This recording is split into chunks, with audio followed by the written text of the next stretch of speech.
जय श्याम दोस्तों, हम आ गए हैं बालकांड के दोहा क्रमांक 294 रामचरितमानस में। बीच में एक दिन का विलंब हुआ, दोहा प्रसारित नहीं हो पाया, शादी विवाह संबंधी कुछ काम थे। अभी तक हमने देखा कि धनुष यज्ञ के पश्चात दशरथ जी के यहाँ जनक जी ने दूत भेजे हैं और चिट्ठी भेजी हुई है कि आप आइए, राम और लक्ष्मण जी का विवाह कराना है, राम जी का विवाह कराना है।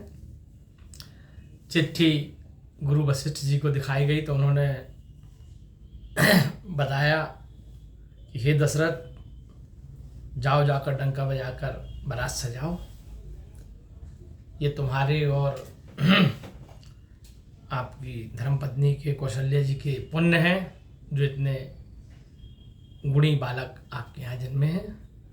अब आगे तुलसीदास जी लिखते हैं, चलहु बेगी सुनि गुरु बचन, भले ही नायत से रुनाई। भूपति गवने भवन तब, दूतन वासुदेवाई। सियापति रामचंद्र की जय, पवन सुत हनुमान की जय। राजा सबुर निवास बुलाई, जनक पत्रिका बाँची सुनाई। सुनि संदेश सकल हर्षानी, अपर कथा सब भूप बखानी। प्रेम प्रफुल्लित राज हिरानी, मनहु सिखिन सुनि बारिद बानी। मुदित आशीष देहि गुरु नारी, अति आनंद मगन महतारी। लेहि परस्पर अति प्रिय पाती, हृदय लगाई जोड़ा वही छाती। राम लखन के रति करनी, बारहि बार भूप भर भरनी। मुनि प्रसाद कही द्वार सिधाए, रानी ने तब मही देव बुलाए। दिए दान आनंद समेता, चले विप्रवर आसित देता। जब गुरु वशिष्ठ ने कहा कि जाओ दशरथ जी, डंका बजाकर बारात सजाओ, गुरु जी के वचन सुनकर दशरथ जी ने कहा, हे नाथ, बहुत अच्छा आपने कहा है। और कहकर गुरु जी के चरणों में सिर झुकाकर आगे चले आए और दूतों को उनकी जगह ठहरवा कर राजा अपने महल में आए और सारे रनिवास को बुलाया।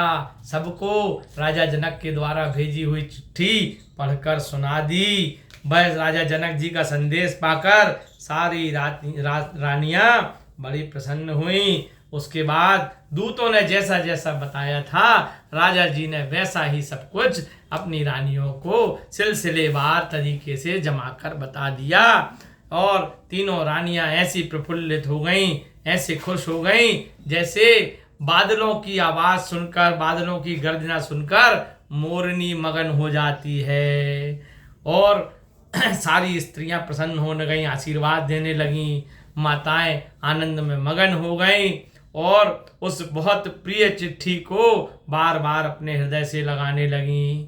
श्री राम लक्ष्मण जी की कीर्ति और उन्होंने जो कार्य किया उसका महाराज दशरथ ने बार बार वर्णन किया। यह सब मुनि की कृपा है, ऐसा कहकर दशरथ जी चले गए। तब रानियों ने ब्राह्मणों को बुलाया और खुशी खुशी बहुत सारे दान दिए। ब्राह्मण जन भी श्री राम जी को, लक्ष्मण जी को आशीर्वाद देते हुए आगे चले गए। बोलिए राजा रामचंद्र की जय।